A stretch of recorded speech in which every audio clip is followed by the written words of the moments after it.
Hello everyone, welcome back. Class 12th. Today we are going to discuss about the changes during pregnancy, and in this case the first is the placenta. First heading is the placenta, second is the gastrulation, okay, and third is the changes in the embryo, fourth is the lactation, okay. तो इस तरह and partition and lactation. तो आज हम इस video में आपके दो चेंजेस के बारे में पढ़ेंगे. आपका पहला है आपका प्लेसेंटा और दूसरा है आपका gastrulation. So what is the placenta? जैसा कि मैंने आपको पहले भी बताया, the placenta is a temporary intimate mechanical and physiological connection between the foetal and the maternal tissue. ठीक है, क्या होता है आपका प्लेसेंटा? क्या होता है पहले इसकी डेफिनेशन देख लेते हैं. आपका placenta is defined as temporary intimate mechanical and physiological connection between foetal and the maternal tissue for the nutrition, respiration, excretion etcetera of the foetus. ठीक है, तो ये आपकी एक प्रॉपर डेफिनेशन बन सकती है. आपकी एक सिंपल डेफिनेशन है.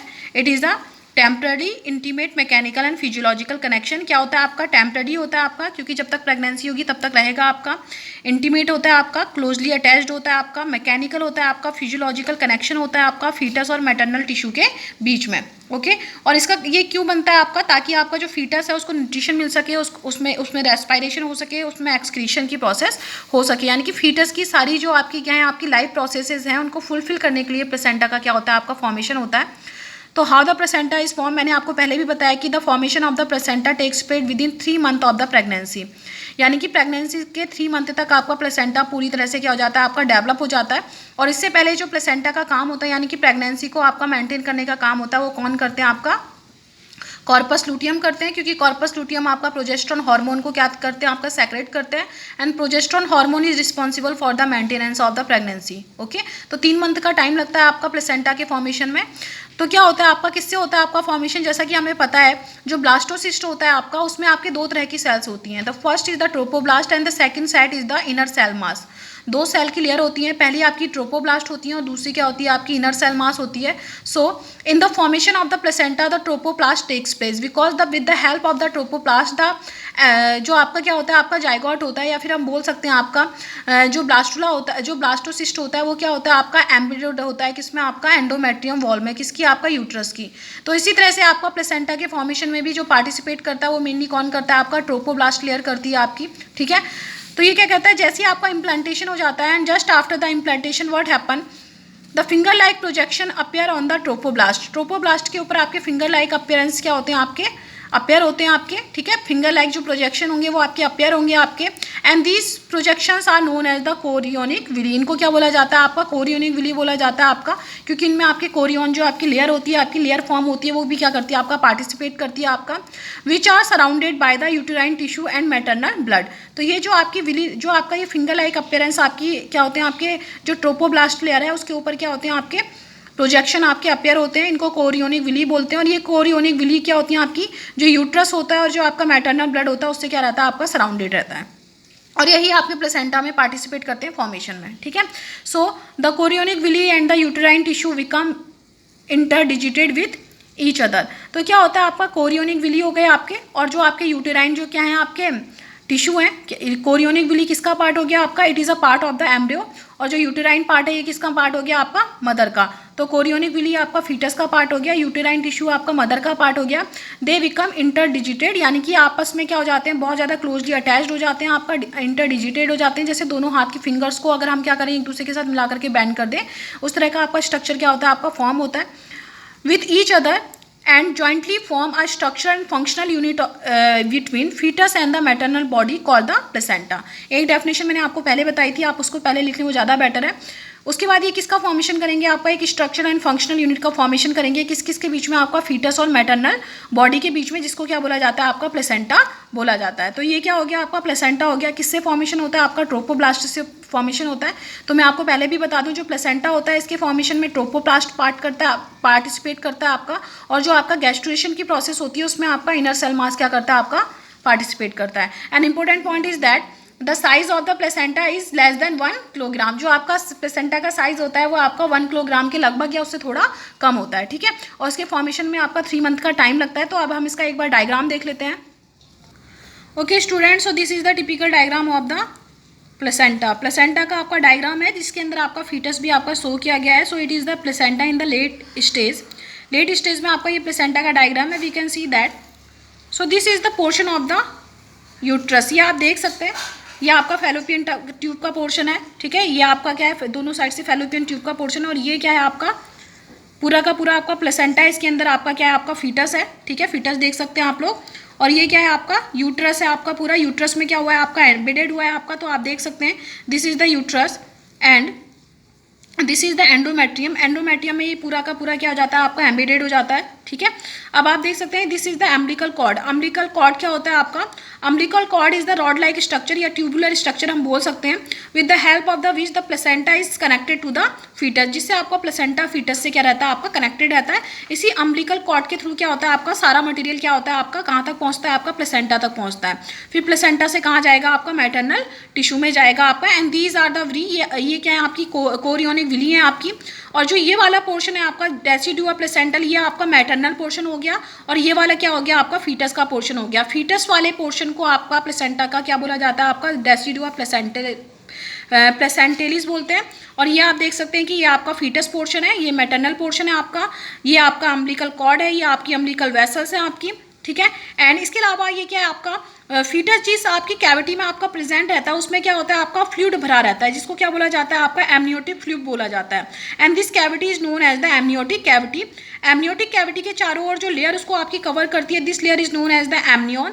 और आपका टोटली जो आपका अब ये टोटली जो फीटस है आपका, it is covered by a membrane. ये भी आपका एक मेम्ब्रेन से कवर्ड रहता है जिसको बोला जाता है आपका कोरियन मेम्ब्रेन. जो आपका किसका पार्ट होती है, आपका it is the part of the placenta. ये प्लेसेंटा का आपका एक तरह से पार्ट होता है. तो ये आपकी एम्ब्रियोनिक विलीज हैं आपकी दिखाई हैं. आपका यॉक सैक है आपका. यॉक सैक क्या करता है आपका, आपको पता है कि this is the nutritive part of the foetus and this is the uterus and this is the endometrium.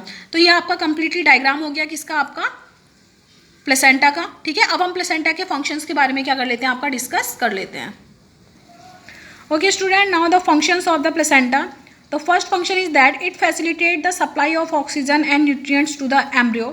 क्योंकि मैंने आपको बताया कि ये आपका न्यूट्रिटिव स्ट्रक्चर की तरह भी फंक्शन करता है, रेस्पिरेटरी स्ट्रक्चर की तरह भी फंक्शन करता है, और आपका एक्सक्रीटरी स्ट्रक्चर की तरह भी फंक्शन करता है आपका. तो सबसे पहला जो इसका फंक्शन है वो आपका सप्लाई करना है किसका, आपका ऑक्सीजन और न्यूट्रिएंट्स का, किसको, एम्ब्रियो को. तो ये क्या हो गया, आपका सप्लाई कर रहा है, आपका ऑक्सीजन का सप्लाई कर रहा है, यानी कि किसका, ये कैसा फंक्शन हो गया, आपका रेस्पिरेटरी फंक्शन हो गया. न्यूट्रिएंट्स का सप्लाई कर रहा है and this is the function of the nutritive function. Now next point is that it's aids in the removal of the CO2 and waste material. So this is the function of the excretion. तो ये आपका excretory material की तरह function कर रहा है.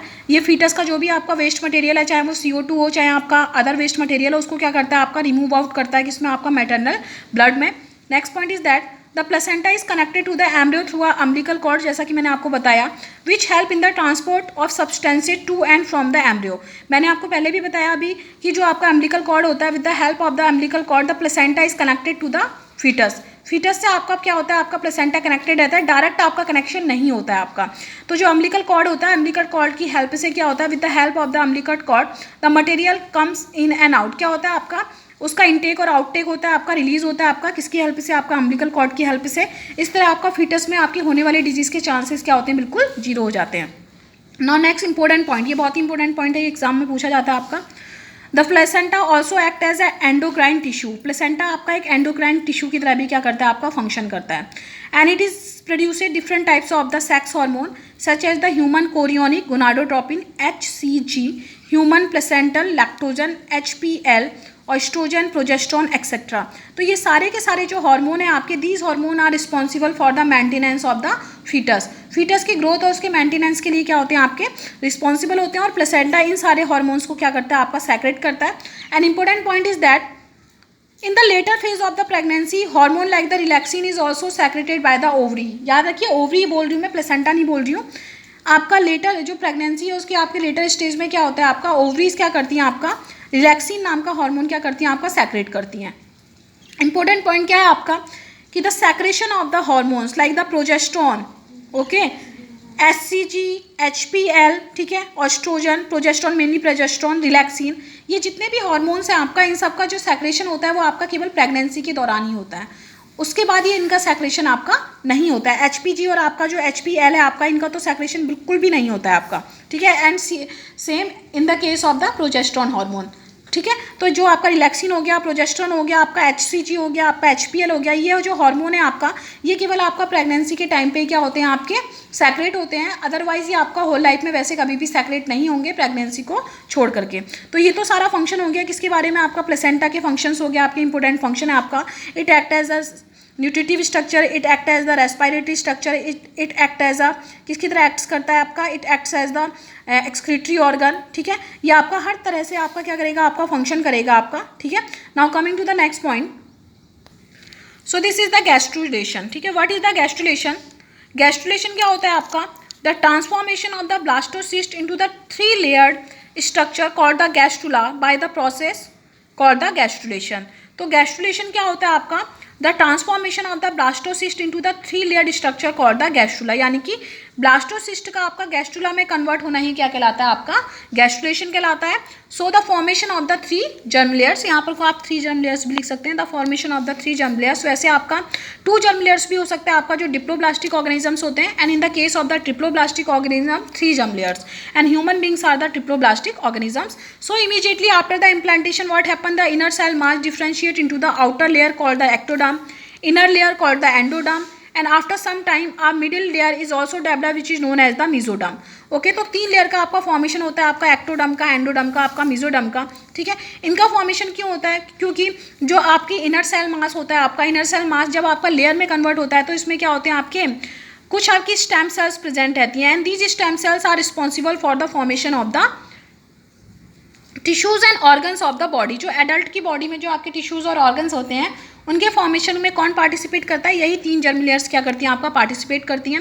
मैंने आपको कल भी बताया था कि जो आपका क्लीवेज होता है आपका किसके केस में, आपका ह्यूमन बींग्स के केस में जो क्लीवेज होता है, क्लीवेज इज नॉट डिटर्मिनेट, ये आपका डिटर्मिनेट टाइप का नहीं होता है, पहले से आपका डिटरमाइन नहीं होता है कि किस सेल को आपका किसका फॉर्मेशन करना है, but it is an indeterminate type when the formation of the 3 germ layers takes place, after that the formation of the tissues and organ takes place. उसके बाद आपका टिश्यू और ऑर्गन का फॉर्मेशन होता है आपका, और क्या होता है आपका, जब ये 3 जर्म लेयर्स बन जाती हैं तब इनके पास इन्फॉर्मेशन होती है कि इनको किस ऑर्गन को और टिश्यू को क्या करना है, आपका फॉर्म करना है।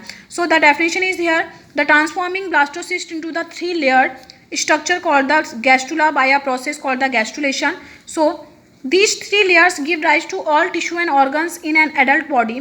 Inner cell mass contain the certain cells called the stem cells which have to potency to give rise the all tissues and organs। जो हो गया आपका कि जो आपकी स्टेम सेल्स होती हैं आपकी इन 3 जर्म लेयर्स में, एक्टोडर्म में, एंडोडर्म में एंड मेसोडर्म में, ये इनमें जो आपकी स्टेम सेल्स होती है यही आपकी रिस्पॉन्सिबल होती है किसके फॉर्मेशन में, आपका जो आपके ऑर्गन और क्या है आपके जो टिश्यू है इनके फॉर्मेशन में, जो एडल्ट की बॉडी में होते हैं। तो डिप्लोब्लास्टिक ऑर्गेनिज्म में केवल 2 ही जर्म लेयर फॉर्म होती है, एक्टोडर्म एंड एंडोडर्म, लेकिन जो आपके क्या होते हैं ट्रिप्लोब्लास्टिक होते हैं उनमें आपका मेसोडर्म भी फॉर्म होता है। जो डिप्लोब्लास्टिक होते हैं उनमें एक्टोडर्म और मेसोडर्म के बीच में जो खाली स्पेस होता है उसमें आपके टिश्यू प्रेजेंट रहते हैं जिनको क्या बोला जाता है, आपका मेसोग्लिया बोला जाता है। ये आपने 11th क्लास में पढ़ा था। तो ये आज का हमारा टॉपिक कंप्लीट होता है। In the next video will discuss about the 3 changes, जो आपके 3 चेंजेस हैं आपका। एक हो गया आपका चेंजेस इन द एम्ब्रियो, ठीक है, एम्ब्रियो में होने वाले changes, then partition that is the birth process, and the last one is the lactation. क्या हो गया आपका लैक्टेशन के बारे में हम क्या करेंगे, आपका डिस्कस करेंगे।